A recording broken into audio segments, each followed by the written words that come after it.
Hello and welcome to Calls. This is the 2022 Arnold Palmer Invitational Data Dive Show.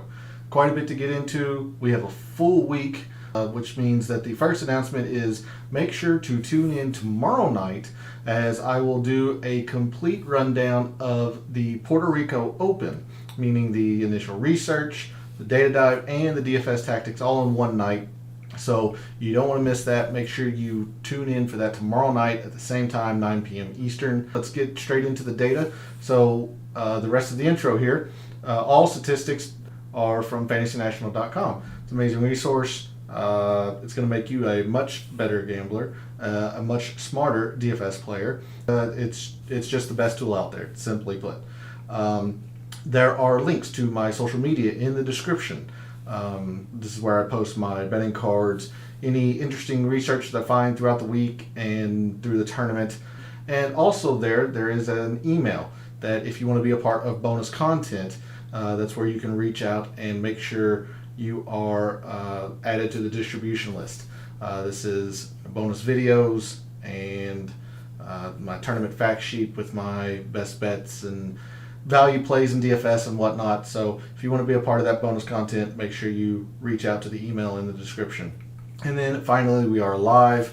Chat is open. Let me hear what you're looking for tonight, or any early DFS leans that you might have, any particular statistics that you want to be looking at for the Arnold Palmer. We're all here for your questions. And as always, if you just want to jump in and make fun of my colossal mistakes that I've made the past now 3 weeks, it's always warranted. So let's not delay it any further. Let's dig into the data for the 2022 Arnold Palmer Invitational. And we move over here to Fantasy National, the kind of the home page. And what I've been doing as a default lately is setting the custom time frame to the last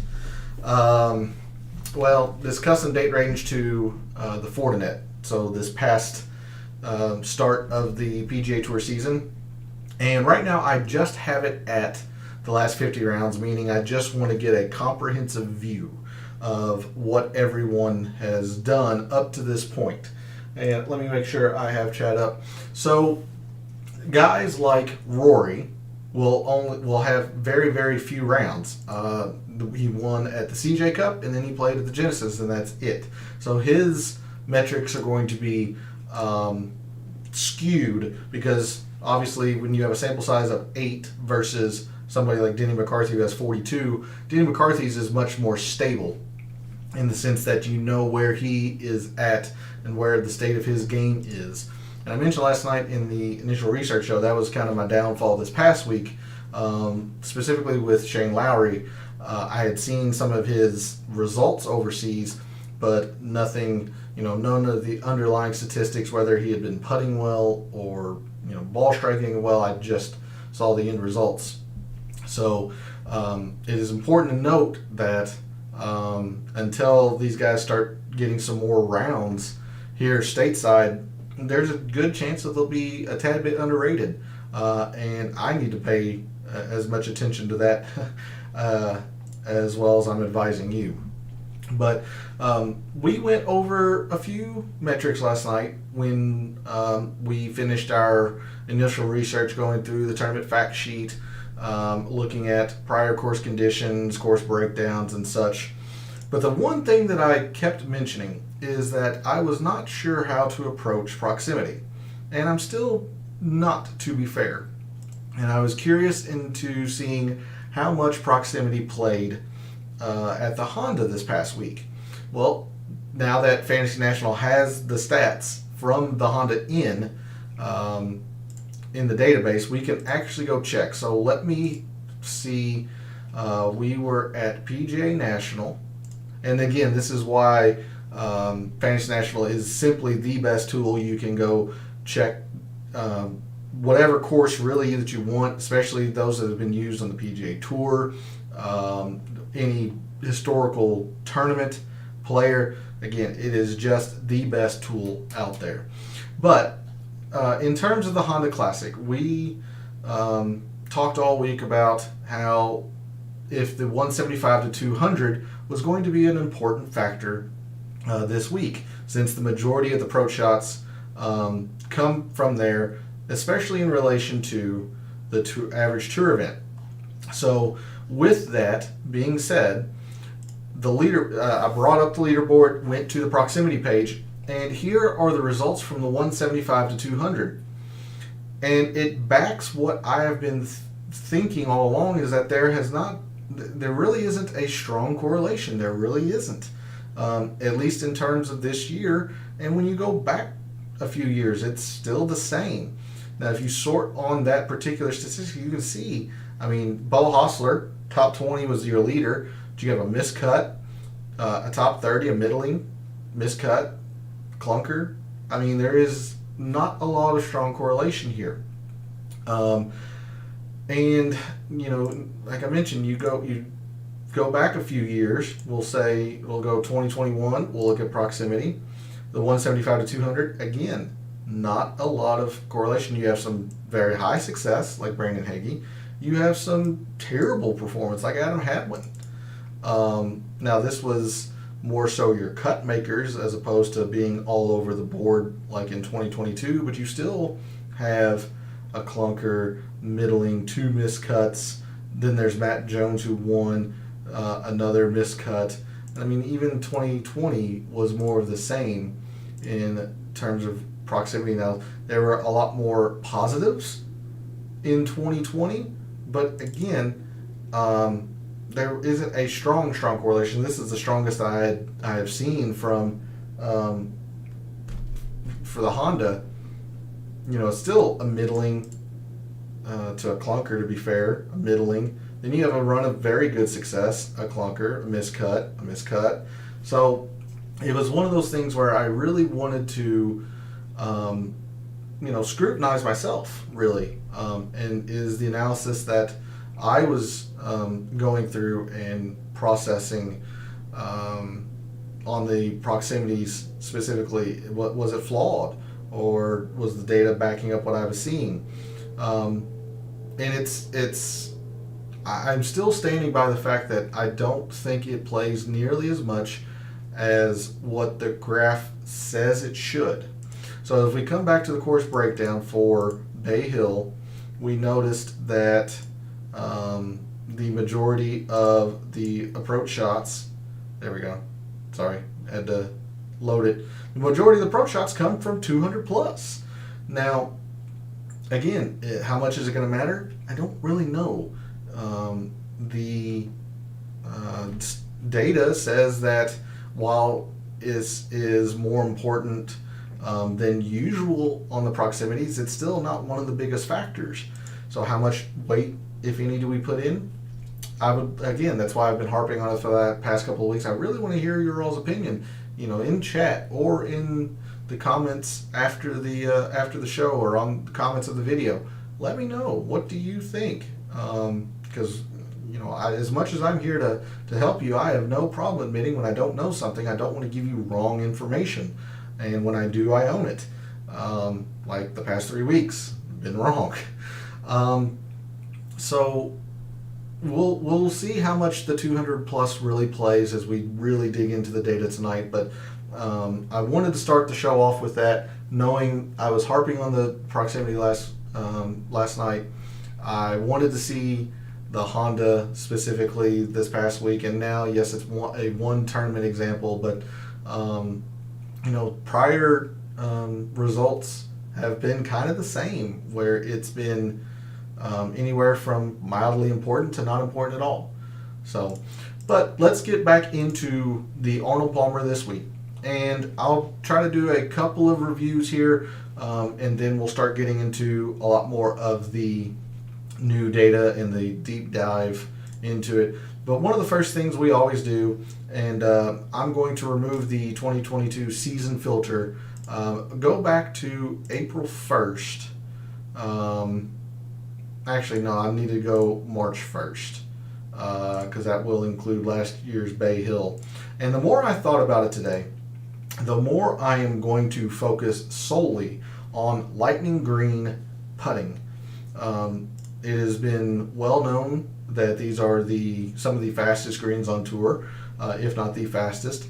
The past, I think, 4 years, we have seen that this has played lightning fast every single round. So I don't think it is a stretch to say that we should focus solely on lightning green performance, and specifically Bermuda, since that's what we're on here at Bay Hill. So just a quick review of the performance of the top 10 putters on lightning Bermuda greens since essentially last year's Arnold Palmer, including the Arnold Palmer from last year. Your top 10: Denny McCarthy, Christian Bezadenhout, Nick Watney, Justin Rose, and Brennan Todd are your top 5. Zach Johnson, Matthew Fitzpatrick or Matt Fitzpatrick, Adam Long, Ian Poulter, and Sung Jae are your top 10. So this did change just a bit because all 4 rounds of the Honda. Hey P, how you doing? You just missed the intro, but we're just getting into it. Pretty good timing. This year's Honda was indeed lightning all 4 rounds. I forgot these greens were off. Yeah. Even the Honda this past week were lightning all the way around. So if you wanted to take a look at just who putt well recently on these lightning Bermuda greens, we can definitely look at that. In fact, I'm actually going to keep this up and I'll have it sorted on the strokes game putting just in case. But these greens are notoriously fast. So this order did change a little bit from last night now that the Honda has been loaded into Fantasy National. And by the way, P, I hope your weekend slate DFS outright wagers were tons better than mine. Mine was a humiliating, embarrassing performance.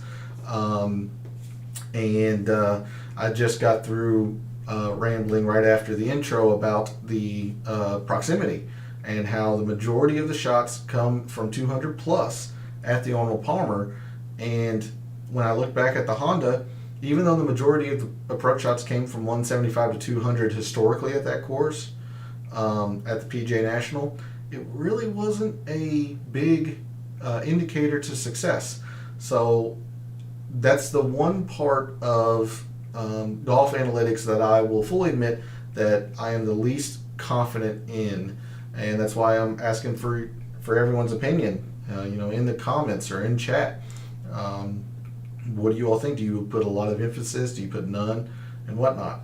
So anyway, coming back to this year's Arnold Palmer and digging into the data. So there's your top 10 performers on lightning fast Bermuda greens since last year's Bay Hill. And another thing that we looked at as well last night in the initial research show was metrics on long courses. This historically has played as a course that has played close to 7,500 yards. Now there have been a couple of years where they shortened it for whatever reason, but again, going back to the same timeline of last year's Arnold Palmer forward on long courses, your best strokes gained total, your best overall performers on long courses since last year's Arnold Palmer. You've got Will Zalatoris, Matt Wallace, John Rahm, Justin Rose, Chris Kirk, Corey Connors, Luke List, Rory Hideki, and Gary Woodland. So no surprise, really. These are your major tournament winners. The guys who play in all the majors play them well generally. Gary Woodland has usually been a pretty good player on long courses, although his health is still a question mark, although he is showing signs of life, mainly the Honda this past week. You think of guys with the off the tee type game. Now Justin Rose used to be pretty long off the tee. Now he's more of a precision player for sure, but still has the capability to play solid golf. Hideki, even though his off the tee game is shaky in the past year, you can't dispute the iron play and in the elite level it's at. So again, these long course players, think about the major performers, and generally long ball strikers.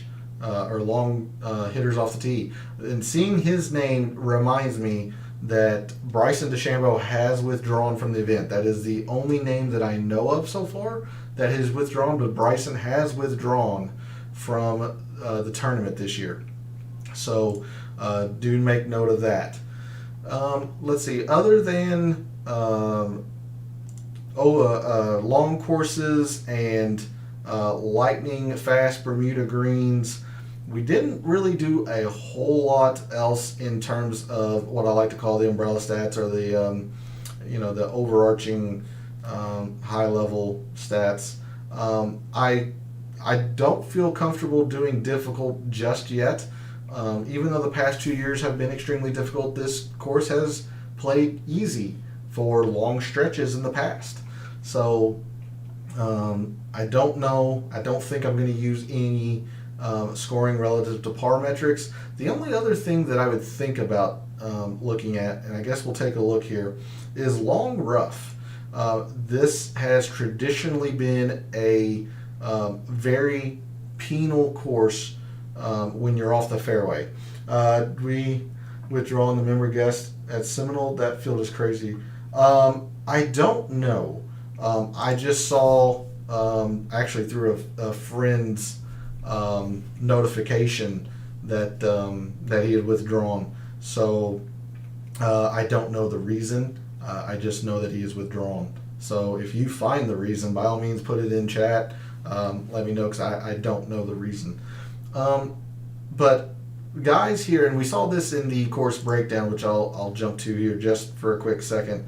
We saw that driving accuracy was just a bit higher than the average tour event, and the distance was a lot lower, meaning that guys are trying to put an emphasis on hitting the fairway, which means that they know that the rough, generally speaking, is penal. So your top performers on courses with long rough, again in the past year, are Seamus Power, Bryson, who is withdrawn. So Seamus Power, Sung Jae, Rory, Scotty Scheffler, John Rahm, Luke List, Bezadenhout, Corey Connors, Will Zalatoris, Jason Kokrak, and Pat Perez.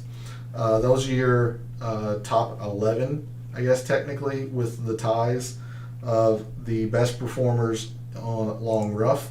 And while I have the long rough filter on, I'm going to go ahead and take a look at fairways and greens, or the driving metrics. So the guys who know that the fairways are a premium and still find them, these are your guys that you would probably think: Brendan Todd, Chez Reavie, Sung Jae, Doug Gim, Lucas Glover, Russell Henley, Corey Connors, Kisner, Kevin Shulman, and JJ Spawn. But what I really want to look at is a combination of the fairways and the greens. I want to look at good drives, and good drives in Fantasy National means a drive that hits the fairway, or the player still reaches the green or fringe, I believe, in regulation, meaning that their iron play is good enough to make up for a wayward drive, or they hit the fairway and give themselves a realistic chance to hit the green in regulation. It's different if a guy hits 3-wood 6-iron, just to give an example, versus 3-iron into some of these long holes. So I'm going to look at good drives gained in long rough on long rough courses. I think that would be a pretty good indicator of finding fairways, plus guys who can recover with solid iron play. So the top good drives gained players: Sung Jae, Corey Connors, Keegan Bradley, Chez Reavie, Lucas Glover, Jason Day, Will Zalatoris, Martin Laird, Doug Gim, and Russell Henley are your top 10. Pardon me while I reach and get my drink. So there's a bit of overlap here from the fairways in the sense of Corey Connors, Sung Jae, Chez Reavie, and Glover. But you definitely have some elite iron players as well. Sung Jae being one of them, Corey Connors being one of them, Will Zalatoris, Russell Henley's always near the top of strokes gained approach leaderboards.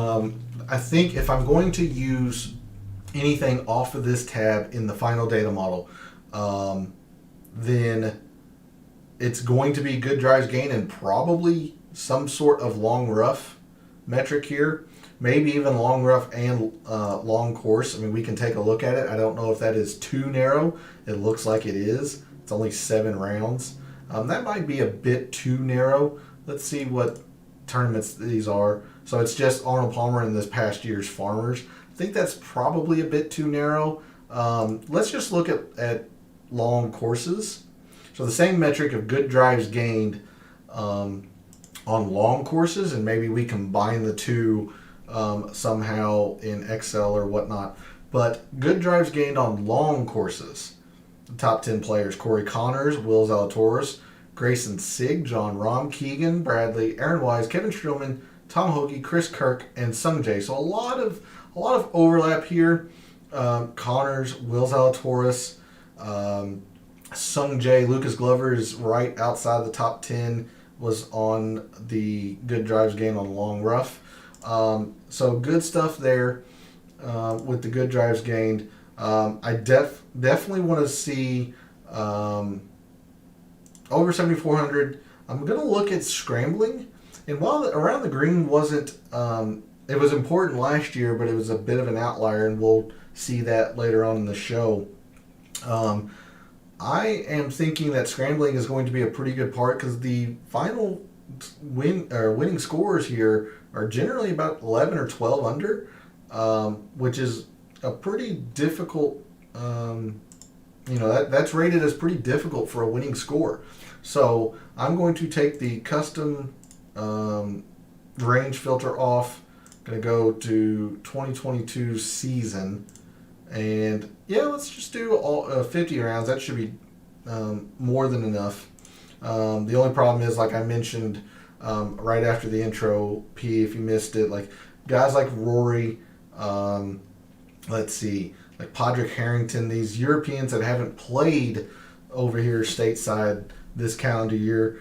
That was my downfall this past week at the Honda. Like Shane Lowry was just very underrated in my model.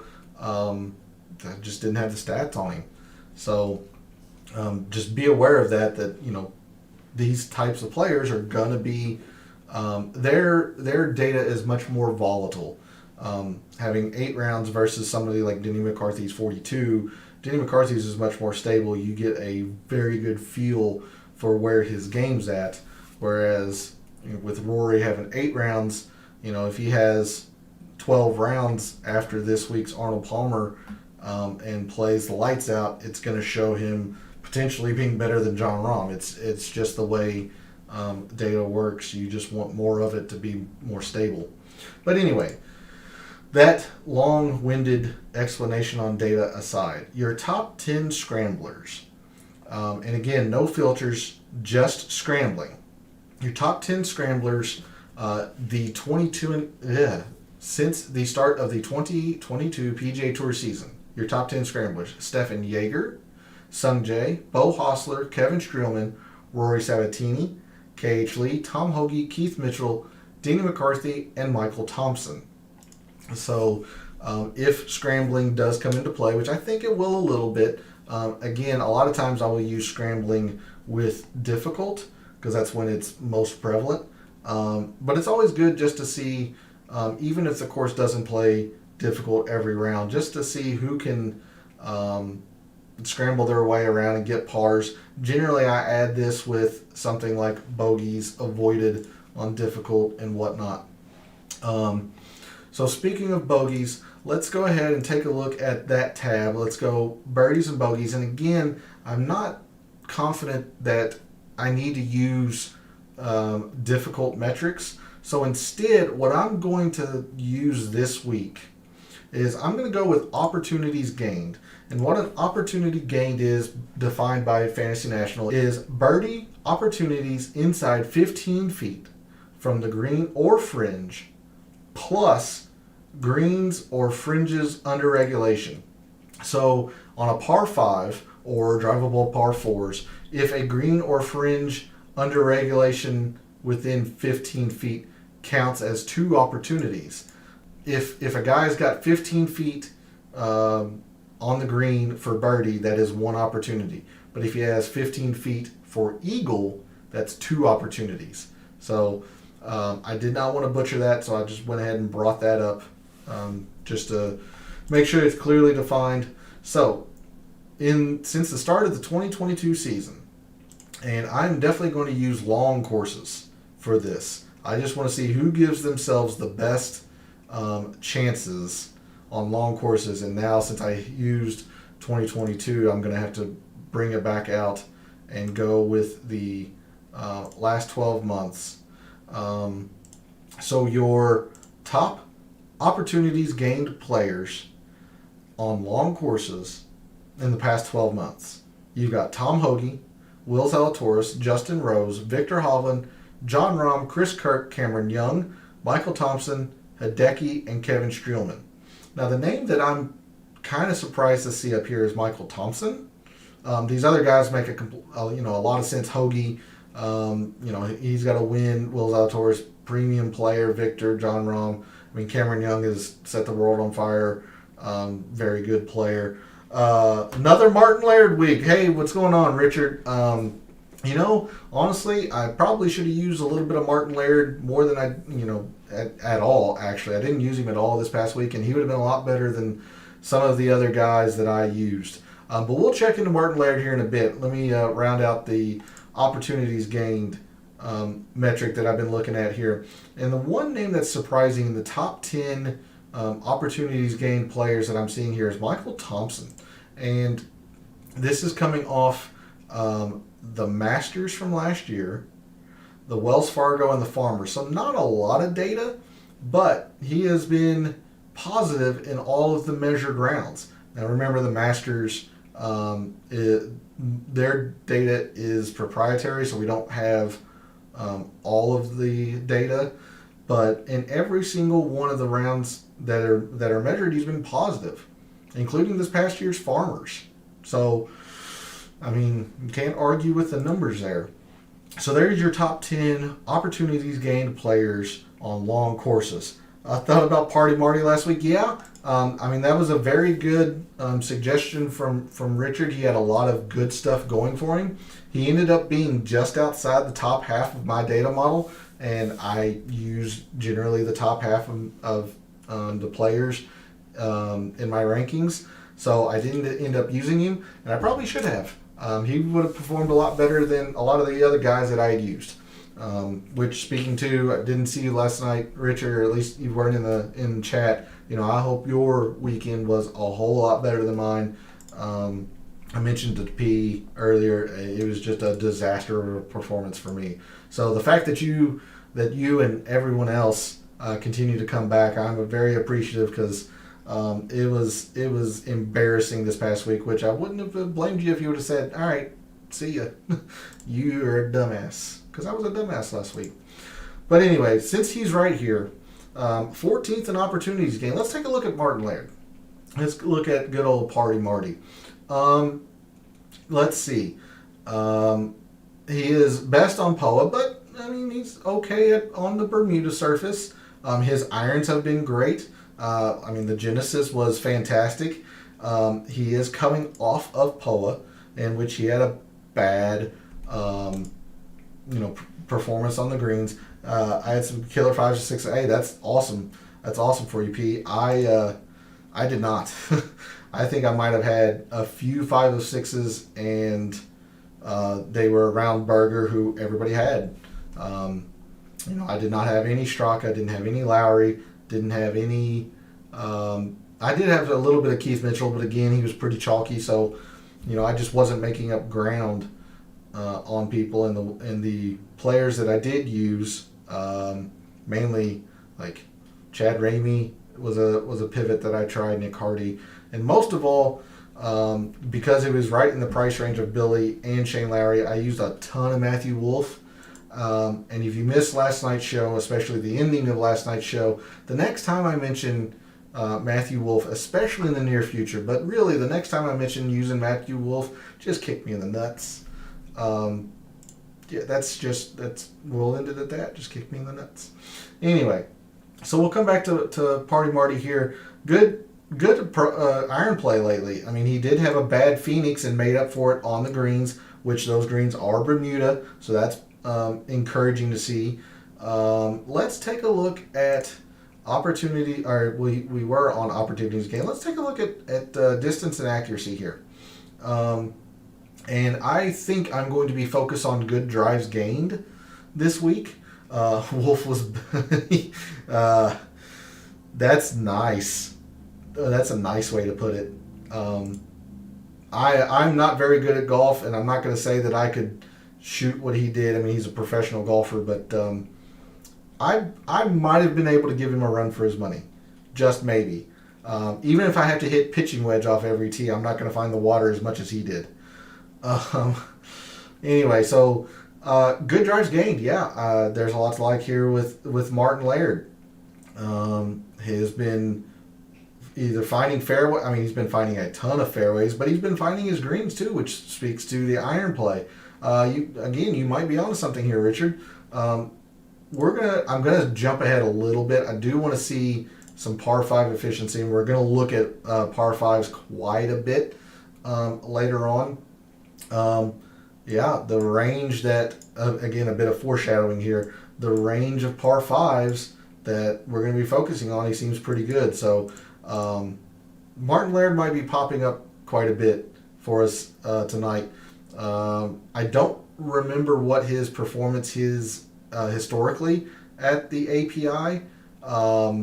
So we can take a look at that too when we get to Excel. But early indications there are that you're onto something here, Richard. So definitely wanted to look at opportunities gained as the metric I'm probably going to look at this week on this tab. Again, I'm just not confident using difficult as a metric, because in the past this course has played easy some. Now the past 2 years, 7 of the 8 rounds have been classified as difficult, but there was a run of 4 or 5 straight years where it was easy at times. Every round easy. So I'm going to hold off on this, and I'm just going to use the over 7,400.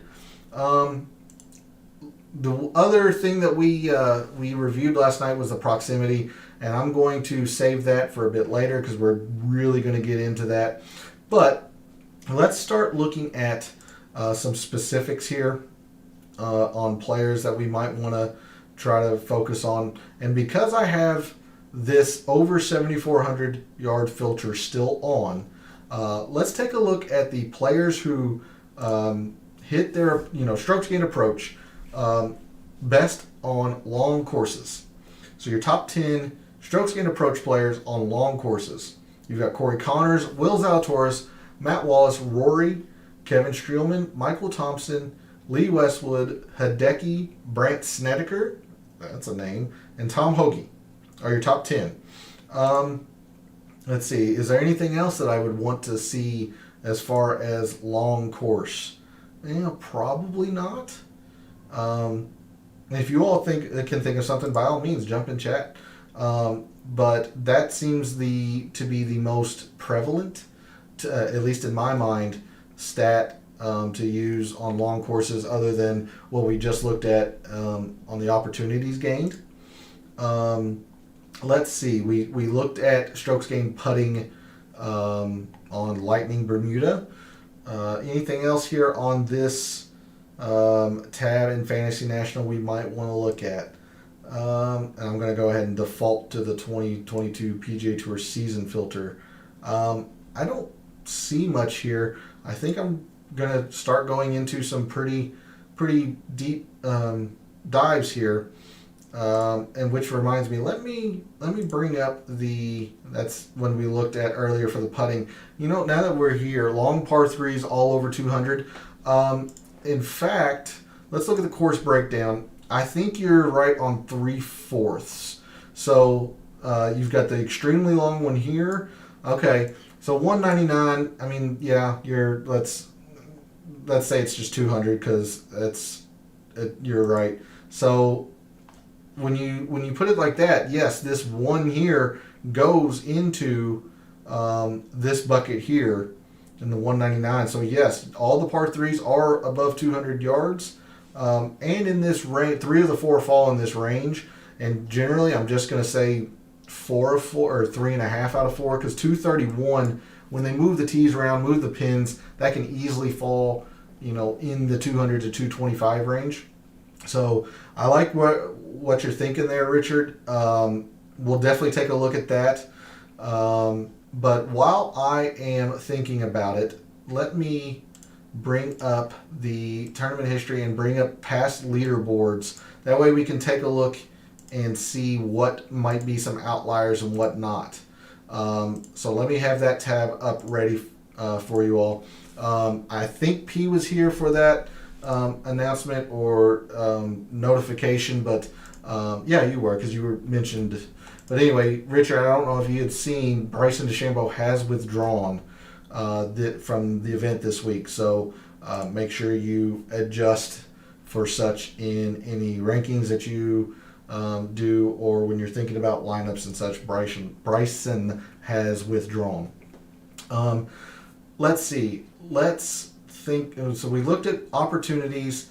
Again, I don't know if I want to look at too many birdies versus bogeys because of the non-difficult situation here.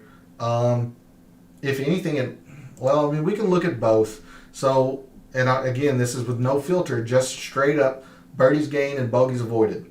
Birdies gained since the start of the PGA Tour season: Scotty Scheffler, Cameron Young, Victor Hovland, Russell Henley, Luke List, Mark Leishman, Keith Mitchell, Davis Riley, Seamus Power, Fitzpatrick, Danny Lee, and Sam Burns, with those last three being tied for 10th.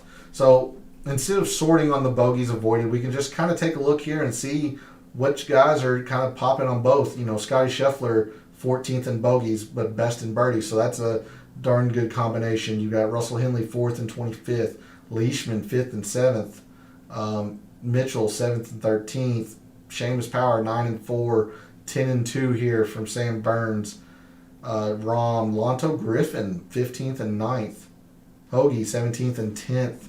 Some good stuff there. So again, I don't know if I'm going to use either of these, but we're definitely going to look into it in the Microsoft Excel portion of the show. I do want to hit proximity, especially because we see from the breakdown that the majority of approach shots come from 200 plus here. But as I showed at the beginning of the show, right after the intro, it really didn't play a big factor at the Honda, where the majority of the approach shots come from 175 to 200. It just wasn't that much of a correlation to high leaderboard success. Do I put any weight into this? Probably, just because of the sheer amount or volume of 200 plus approach shots coming from here. But again, if it doesn't lead to straight leaderboard success, if it's not a direct correlation, how much do you really need to focus on it versus putting your percent of the data model in things that play a factor? But anyway, I do want to take a look at 200 plus. So these are your top performers at 200 plus approach shots. You've got Sung Jae, Mr. Kick Me in the Nuts, Maverick McNeely, Sebastian Munoz, Hideki, Cameron Young, Will Zalatoris, Victor Hovland, Keith Mitchell, and Patrick Rogers. Probably no surprise on most of these guys. Hideki's a premier ball striker. Cameron Young, very long, very good player. Zalatoris, Hovland, these guys need no explanation. Kind of sneaky one here, Sebastian Munoz being 4th in approaches over 200 plus. Let's take a look and see what you got here with him. 200 plus. So the Genesis, he was really good from that range. The Phoenix this past year, all positive and all really positive high finishes. The Farmers was pretty good. So he's got a lot of credibility here as far as long iron approaches. Good stuff there. You got McNeely, who's generally a pretty good ball striker. So I definitely wanted to take a look into this metric. Let's see. I'm going to narrow this in a bit here. Let's do 6 months and 36 rounds from the 2022 season. This isn't going to change. It's still the same guys. I just am preparing for other metrics. I don't think we need to worry about course length, especially if we're looking at 200 plus. That just kind of coincides with each other. So the next thing will be par 3 efficiency. So let's take a look at that. First, let's start with strokes gained par 3, just as a general rule here, or a generic overview. Your top strokes gained par 3 players since the start of the PGA Tour season. You've got Mark Leishman, Tom Hoge, Will Zalatoris, Chez Reavie, Mr. Richard Franklin, Martin Laird, Taylor Gooch, Beau Hossler, Sam Burns, Patrick Rogers, and Russell Henley. Yeah, probably no surprise on a lot of these players. Zalatoris, Leishman, Hoagie's always been a very good par 3 player. Chez Reavie's a little bit interesting just because his irons, they say that they're good, but he has not been good lately. So, that one's a little bit surprising to me. Gooch has been playing great golf lately.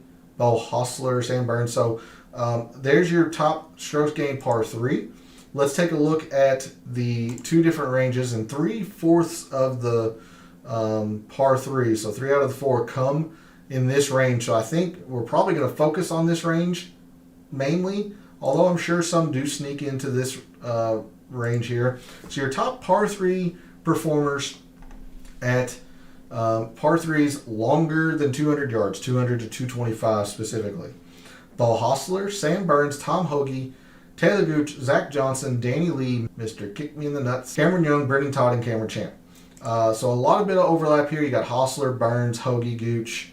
Cameron Young was up there, I believe, in the par 3s. No, he wasn't. Excuse me. I'm a filthy liar. There's Chez. He's 11th and 4th. Martin Laird. He's, again, very good at the par 3s of the length. 14th in long par 3s, 5th in total. And if we look at 225 plus, that's where Laird can kind of struggle, I guess. CT Pan, pretty good from there. Zach Johnson.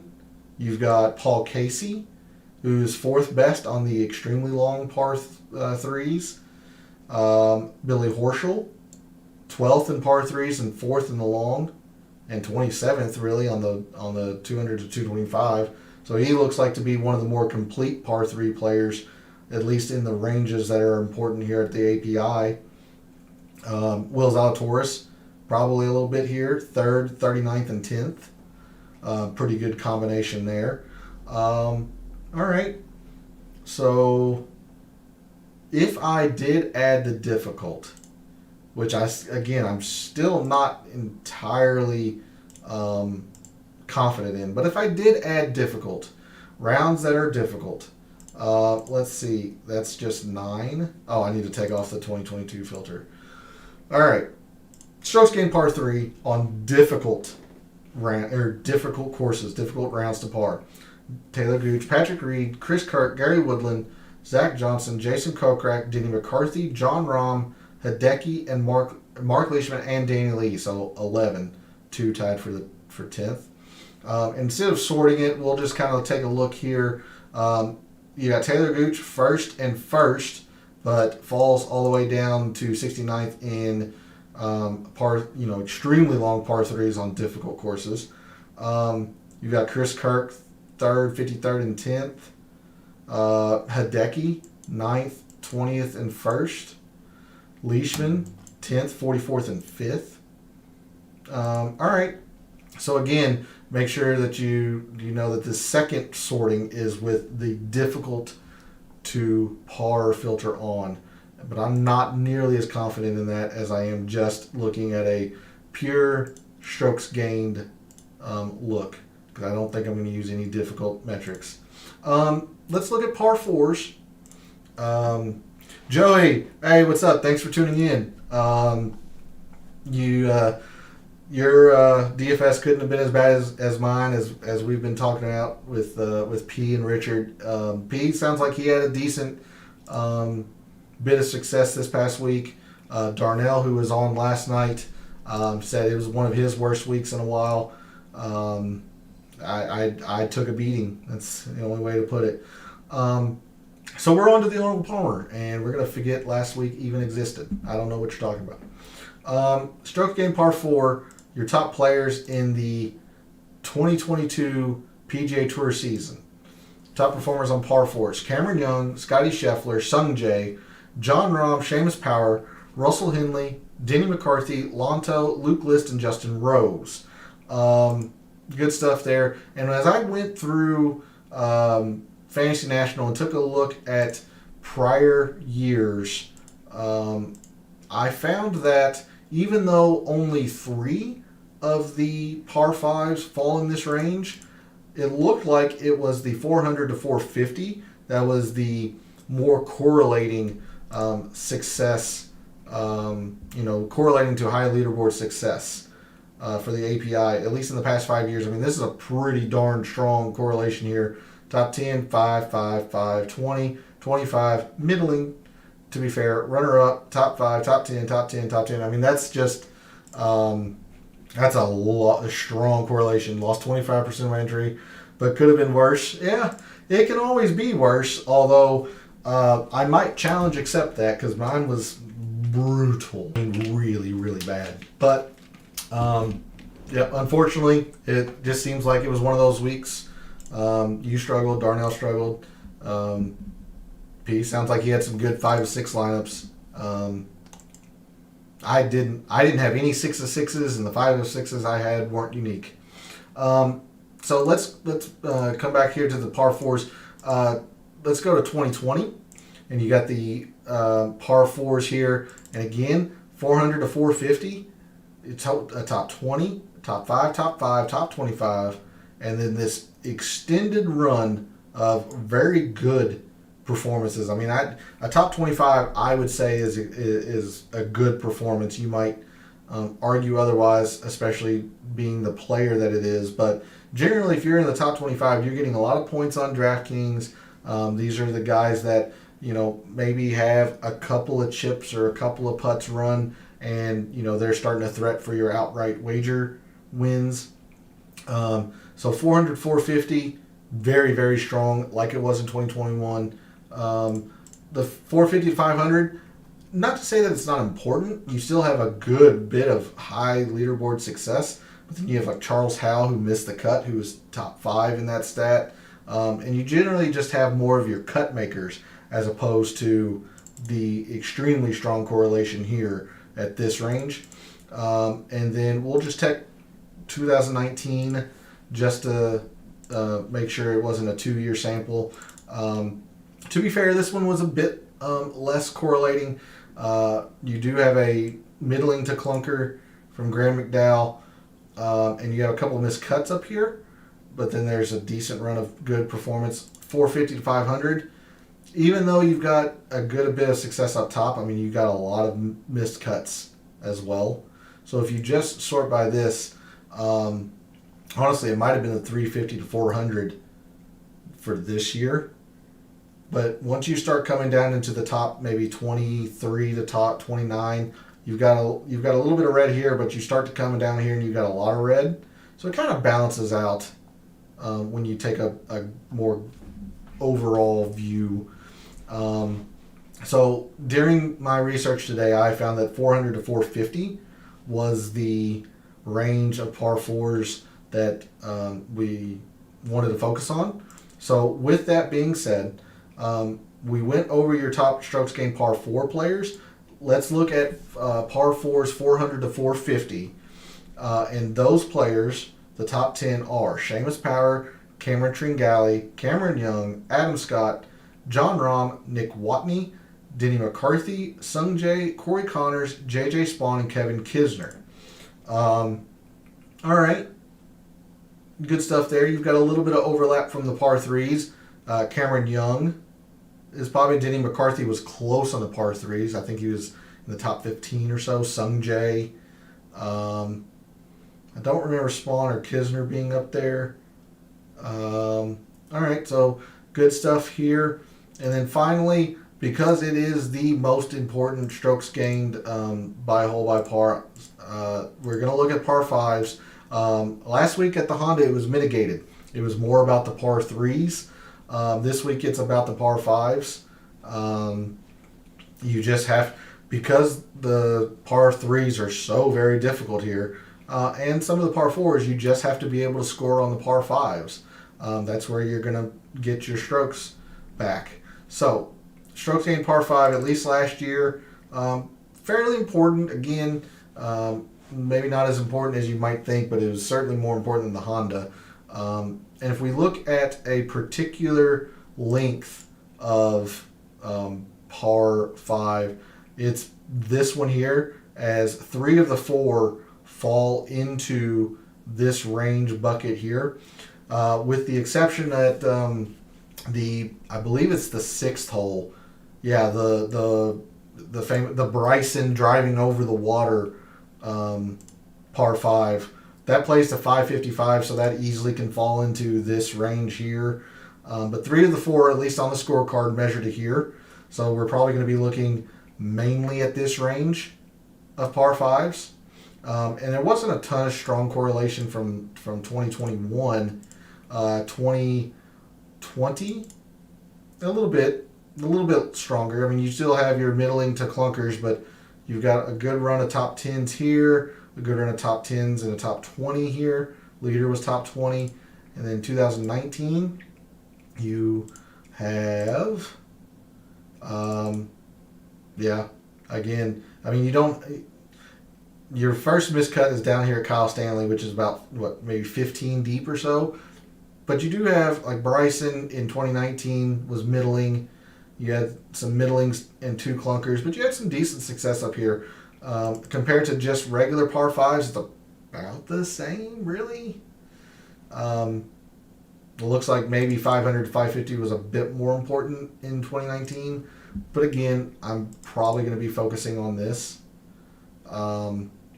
So I will open it, or I mean it's always open, but I will leave Fantasy National up just for a bit, really quickly. If somebody wants to see something else in Fantasy National real quick, I'll open it up for that. Otherwise, we're going to move to Microsoft Excel, look at outlier math and prior performance here at the API.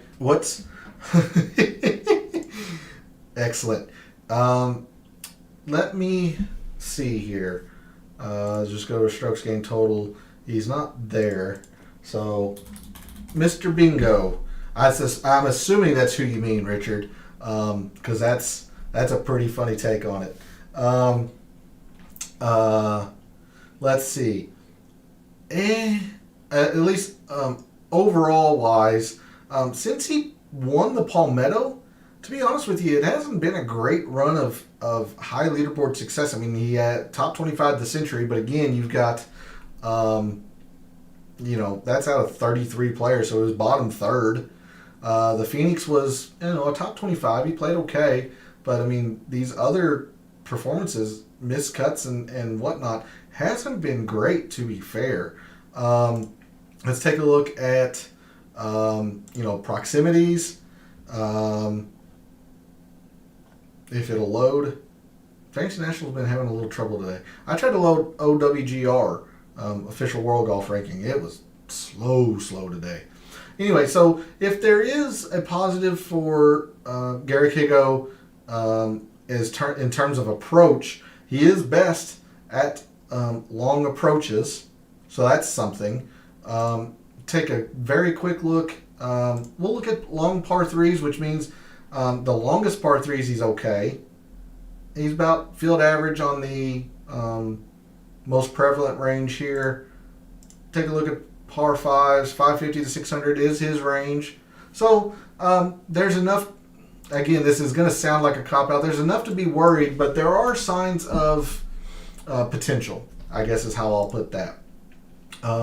I will leave Fantasy National on this page here. Let's move to Microsoft Excel. And the first thing I'm going to do is bring up the prior course performance. So let me transition there for you all. So again, this is sorted by average finish, and just because we've been talking about him quite a bit, I noticed him at the bottom of my peripheral. So Martin Laird, he is positive in 3 of the 4, and I believe we saw that Bermuda was his second best stat. He was barely positive, if I remember, on Bermuda. Polo was his preferred surface. Greens here historically have been okay. Fairways okay, but good drives is not. That's interesting. If you're finding fairways, finding greens, you would think greens and good drives gained would be there, but it's actually not. Strokes gained par 3 historically here at Bay Hill, not the best, although he has played the long par 3s okay. Par 4s, middling, decent at the range, but still fairly middling.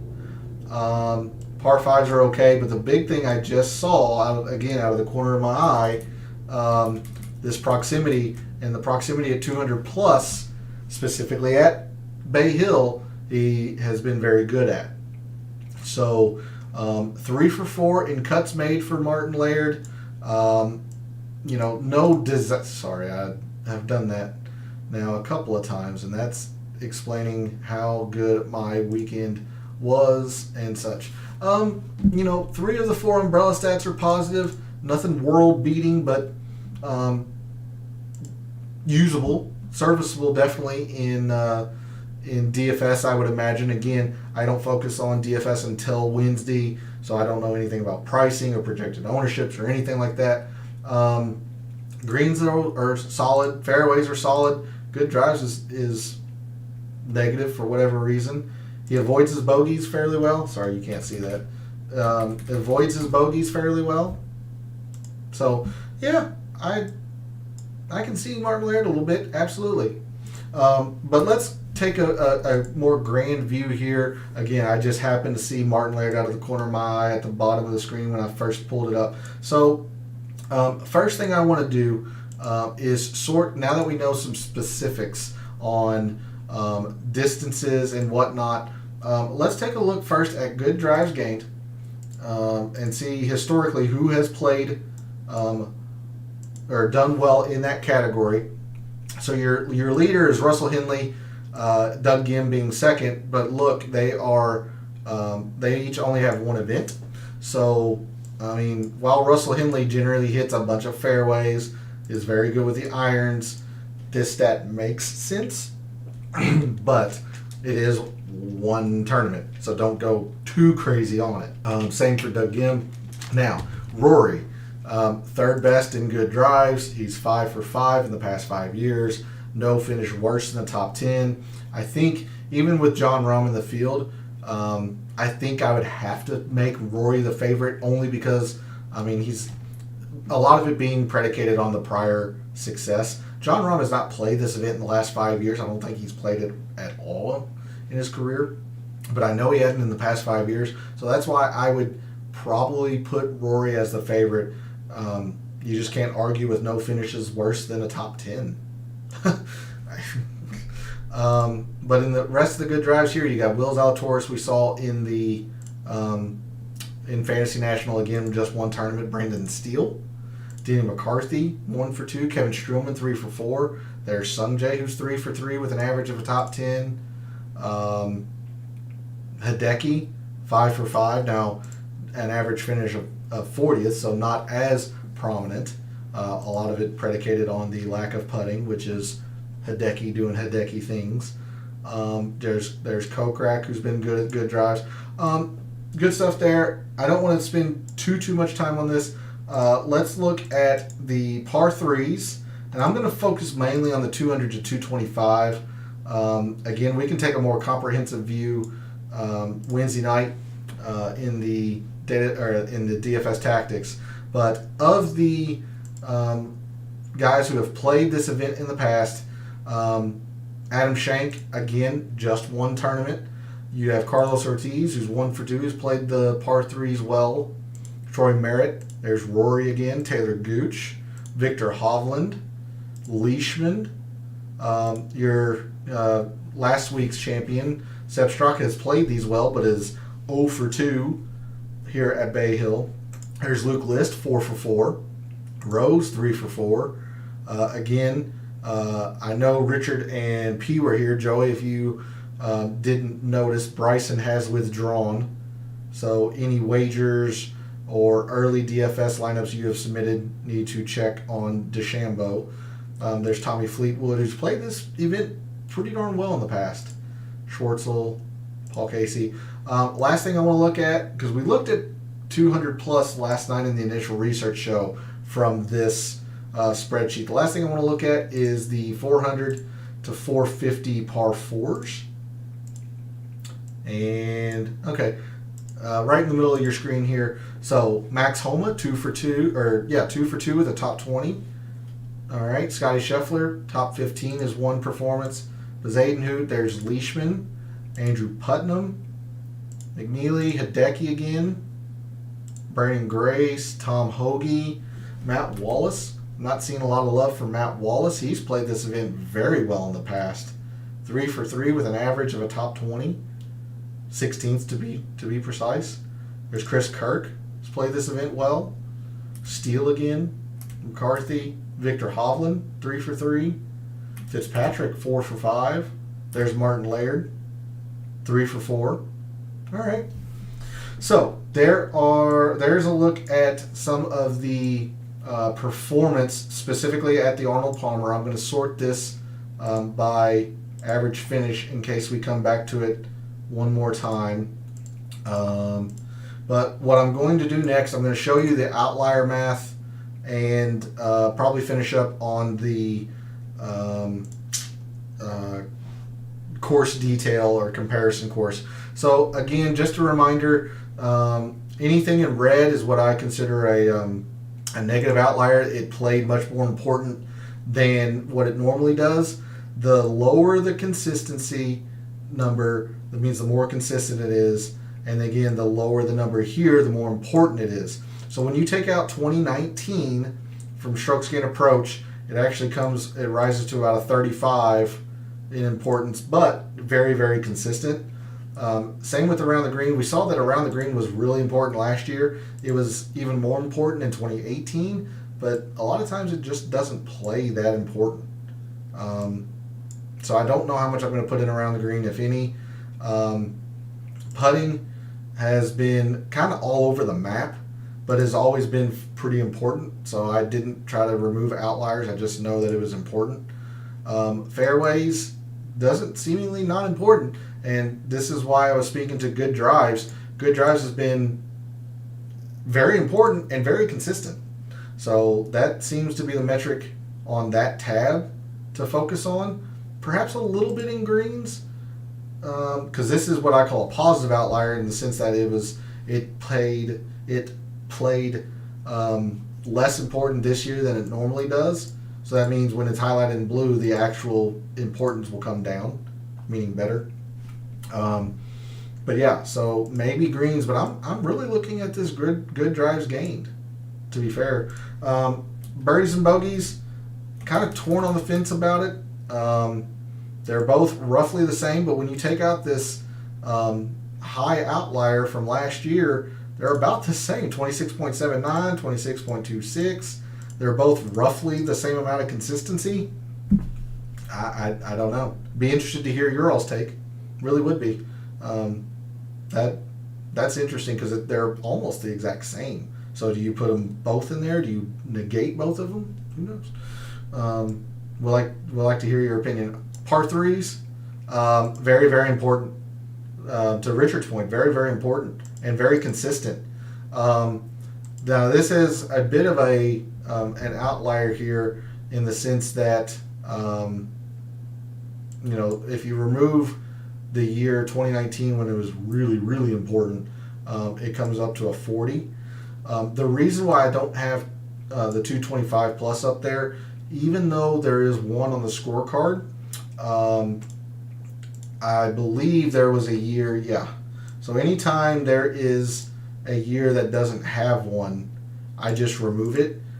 Maybe I shouldn't, but I will only consider things that are 5 of 5 years, that have stats for all 5 years. Having said that, even though this is only 4 years, it's a very, very important one. So I think your analysis there is really spot on, Richard, in the sense that the par threes 200 plus are what we're going to want to focus on. But I'm just going to put a whole lot of weight into the par threes, just period. Probably 10% at least.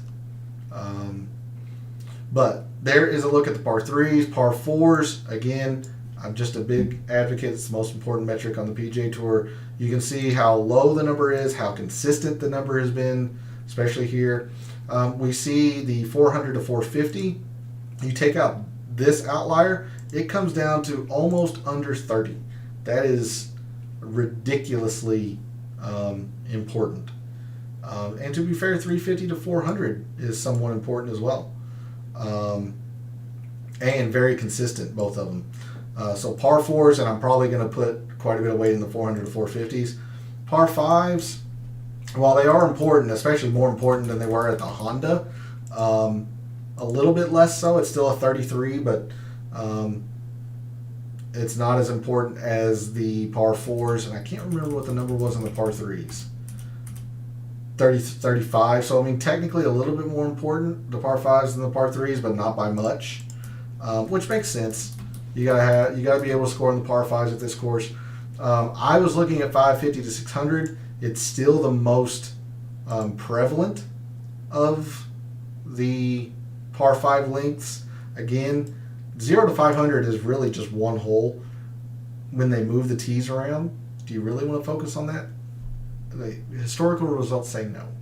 So I'm thinking I'm going to be looking at 550 to 600 mainly, although strokes gained par 5 just might be the right call in that regard. Lastly, proximities. We saw with the 200, even with as important as it was last year, it still isn't the highest number, or I'm saying the most important number. Having said that, like 150 to 175 can come down to as low as this when you remove an outlier. This is why I am the least confident in proximities, because it can lead you astray. It really can. So I don't know if I need to focus on the 200s or not. Part of me says yes, because so many approach shots come from that range at this course, but the data says it's not that important. So again, I've said it the past couple of weeks, I'm curious to hear your all's take. So that's a bit of the outlier. I'll come back to this in case you all want to see something, but by all means, ask any question that you want. Even you want to see specifics about the course, I'll leave it open for a couple minutes. Any past performances of guys that you want to see, and whatnot. But otherwise, I feel like I have a fairly good gauge of what I want to do in the data model, which means I don't know shit. It's the way it usually goes. I know I'm going to use strokes gained approach, lightning, Bermuda green putting, probably some 3-putt avoidance, to be honest with you, just because of the size of the greens and the lightning speed of the greens. I think 3-putt avoidance will be a factor. Definitely going to use good drives gained as a metric. The par fours, the length of the par fours. I don't know if I'm going to do all the length of the par threes or just strokes gained par 3. Leaning more towards strokes gained par 3. With that, guys, it seems like we're going to be wrapping up the show. So just a reminder that we are going to be covering the entirety of the Puerto Rico Open tomorrow. The research, the data, and the DFS Tactics all in one show, since it is an alternate tournament this week. So definitely not going to neglect that. And then Wednesday night will be the DFS Tactics, and see if we can't, at least I can't get off the schneid of going 0 for 3 the past 3 weeks. So I appreciate the support. Thanks again for tuning in, especially after the complete disaster that last weekend was, that you all still have a little bit of faith in me to come back and get my analysis, or if you just want to laugh at what I say after last week, that's probably pretty fair too. But for any wagers that you have made so far this week at the Arnold Palmer Invitational, for any wagers you're thinking about making at the Arnold Palmer this week, and until I see you tomorrow night for everything Puerto Rico Open, may all your bets be profitable.